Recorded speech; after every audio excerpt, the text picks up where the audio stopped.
Our home is called Crazy Town, not because we are crazy, but maybe because we are crazy busy with education.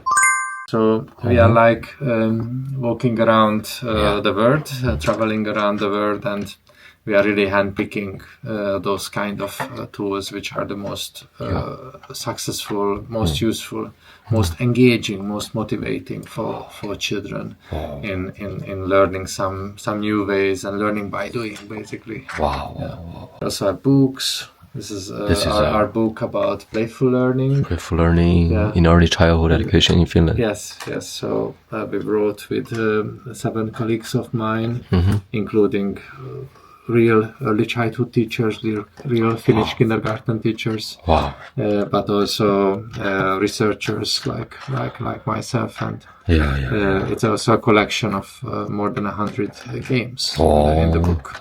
Any object or anything you see, it's not only a matter of one single subject. But you learn a lot of subjects to approach the complexity, and there are always some things which are even beyond the subject knowledge. There are things what you learn in life, but not in school. Right. And we want that students combine this kind of everyday wisdom, that kind of everyday knowledge, and their own experience with the things what they learn from school in different subjects. So we want them to build a complexity in their brain, and that's why we have these tools also which help to open and use what you learn. Students can also make their choice, make their wish, make their definition of what they need. It's a very needs-based learning, and also to use these tools on a needs-based way. That some of you will be happy to learn something like writing down and practicing a lot of times, but another student will be more engaged to play a game first and not immediately start to make notes. Most of the kids, they like playing. They don't like. Every of us like to play. I think it's a human nature, and also like living characteristics. Every living creatures are playing and learning by playing. Makes sense. We can see that this practice is in every country because it's like very natural educational idea to play games. However, we see different kind of awareness and different kind of pedagogical awareness, and that how the system, like curriculum system, supports this kind of learning. When you go into the classroom as a teacher and say, let's play a game, then what the parents think or what your colleagues think, that they think, this guy is just wasting his time and the students' time, or do they think that maybe this has a pedagogical idea and maybe it has a purpose to do. But also teachers needs to understand better these games. That what is a game good for? What kind of skills are developed in certain game? If you want to develop this or that skill, what kind of game you play? And today we have very good tools for doing learning analytics. Also the devices can provide very objective data about what's happening in your brain, how much you are focused, where do you look, how you use your hands, and also you can see that what are the areas in your skills and cognition and competencies what have been developed by playing. And when you collect more understanding about the game and about skill and competence development, you can build a much more efficient learning journey. Also, you can start to use these games purposefully in your pedagogical method. So now we have this moment in education when we can start to consider to combine the technologies with the hands-on learning, and also combine subjects with extracurricular activities. But we see today's school, best schools are not focusing only formal learning, but many of the informal learning, like maker spaces, fab labs, and like this design based approaches are in everyday education. It's not anymore that kind of, we have now geography lesson and geography must be taught about this way, for this way. Traditional, and not very formal. Also, we can see that children work in little groups. It's more like innovation circles, or they do some projects. And when you are a language teacher, you can also imagine a situation that you have a group and you have a problem to solve. You do things, but you also can communicate. But you can tell now you only can communicate in English. They can start to use some very simple vocabulary, like English numbers. Of course. Do this, do that, help me, look, and then this is still not the learning part, but this is the experience. But then, okay, let's collect the vocabulary. Let's write down some sentences, what we have used, and then, okay, now maybe this was the problem to solve, to create this. Okay, write an instruction booklet. Now you are. This is your product. You are a company, and you want to sell this. Your customers needs the instructions. Write the instructions in English. So then the learning starts to happen, but they can connect it to a very concrete experience. So. Because why I'm emphasizing this, because I don't agree that only the joyful experience is needed. But that's like a very important basis to turn on imagination and make the children emotionally and socially engaged. But then the learning also needs to happen, that you need a time to reflect, a time to memorize, a time to recollect. But learning cannot be just train your memory. It's a very important, but only one capacity of your brain. It's an incredible capacity, but your brain have many more capacities to develop, and what can work very well together with your memory. To make connections between these areas. That's the big power. Also, in Finland, there is a very strong opinion about what are the schools are good for. It maybe sounds strange, but in basic education, we don't want that children gets too specialized. We don't want like a primary school to have like business, but we want that your learning is your brain experience how to learn different things.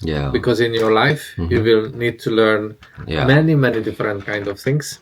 And when you learn to learn in the school, maybe you can choose a little bit later on your journey what you want to be specialized.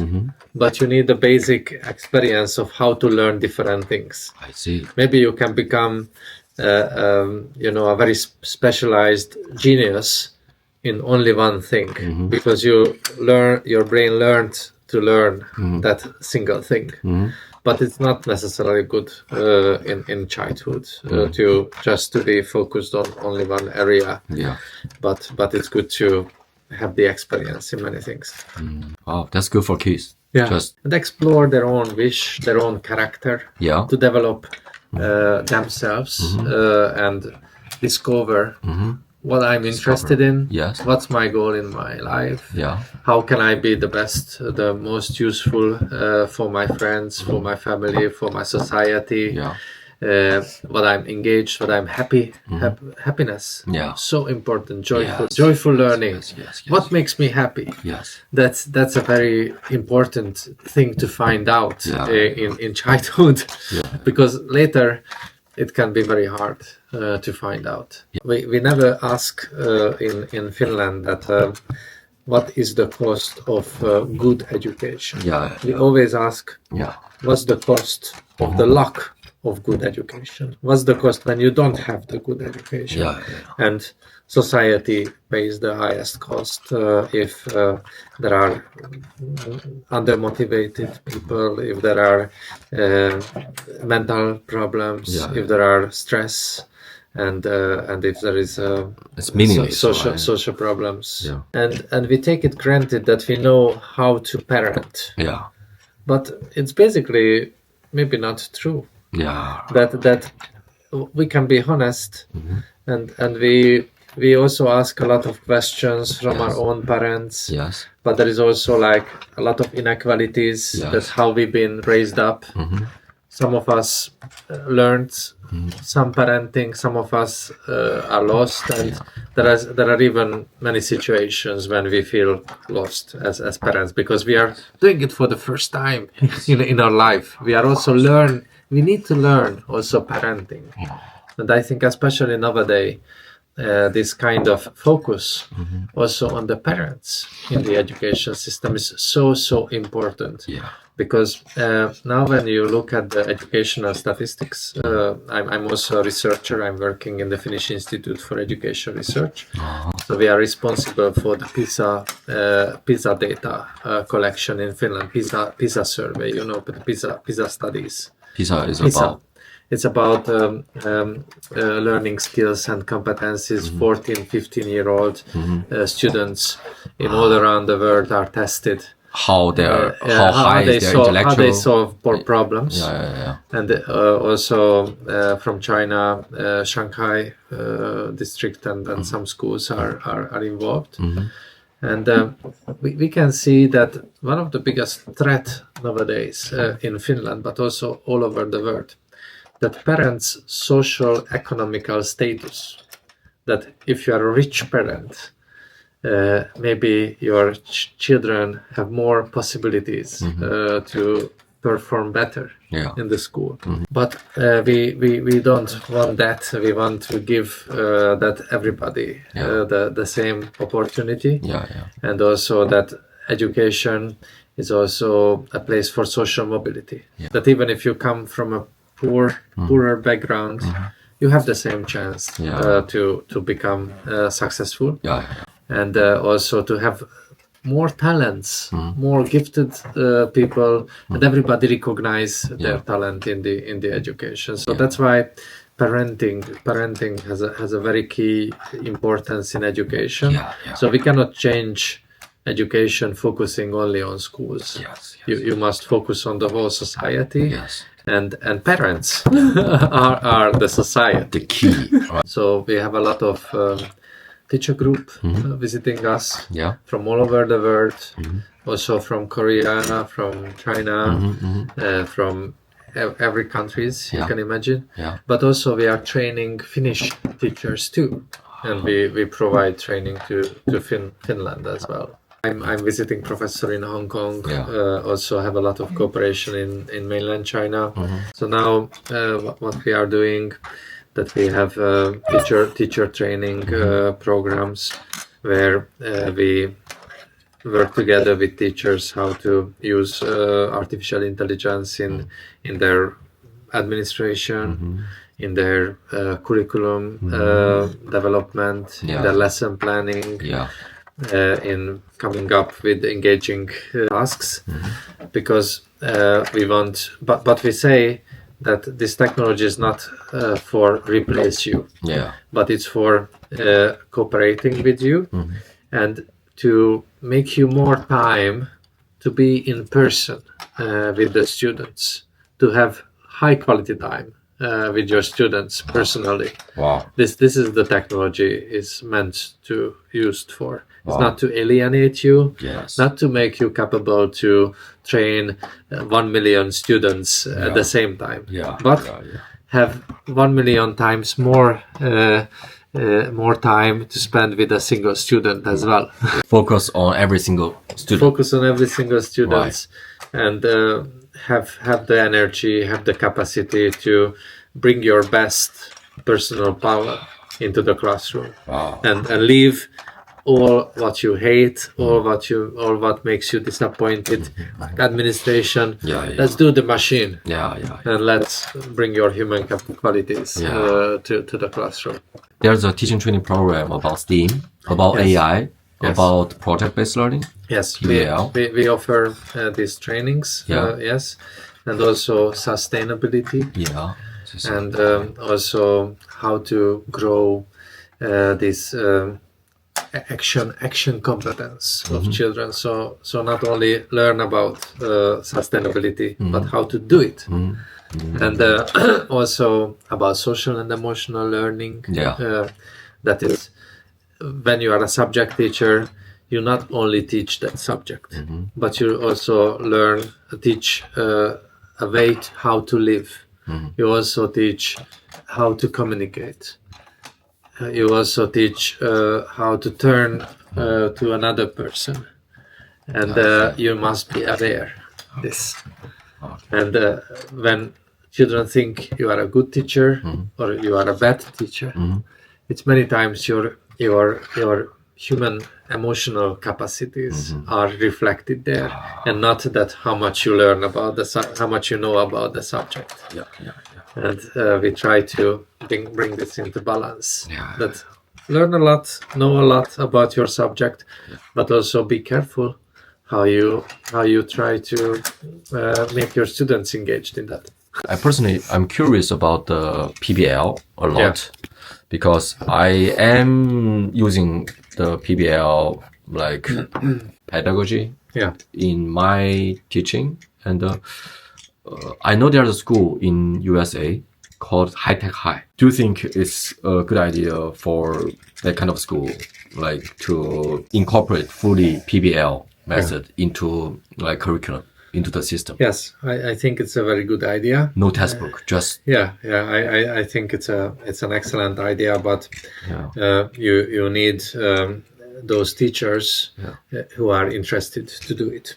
You cannot just make it as a rule that from tomorrow every teacher must do this, because I think it also relates to personality and personal interest, personal style, and I find the most powerful if a teacher get to know themselves, and they come up with their own mixture of different methods, and they start to juggle with these methods and provide the diversity. And sometimes take a book, sometimes solve some textbook problems, and also there are those children who also wish for that they are like want to record their understanding, and also they can have the need also for some more traditional learning, more formal learning. So it's very easy to overuse some kind of approach and believe that this is the only way to the success. But when you have multiple ways, it's much better, much easier to find out that what fits for different people. But project-based learning is absolutely something what every teacher should be aware, every teacher should be experienced in. Because it's also nowadays everything in real life is also based on projects, and you can't. But in the curriculum, you can find that every student in Finland need to have more than 30 hours based on project-based learning. So it's a must. Every student, so minimum more than 30 hours, and this means that every Finnish student must have this experience, but some have extremely more, and some have just the minimum. I see. It depends. So basically, every single child and the teachers and the parents, they all know what is PBL. Yes, and it's a very old thing. It's many decades, and this is not something new. What's your opinion on Elon Musk's school? Astronova, right? Elon Musk is a controversial figure, I think, and but he's very influential. Yeah. And you cannot put aside his influence. Yeah.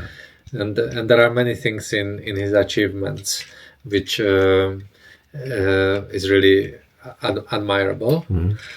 But you mustn't give up your critical thinking. Yeah. Especially in the proximity of such influential people like himself. So keep your critical thinking. Yeah.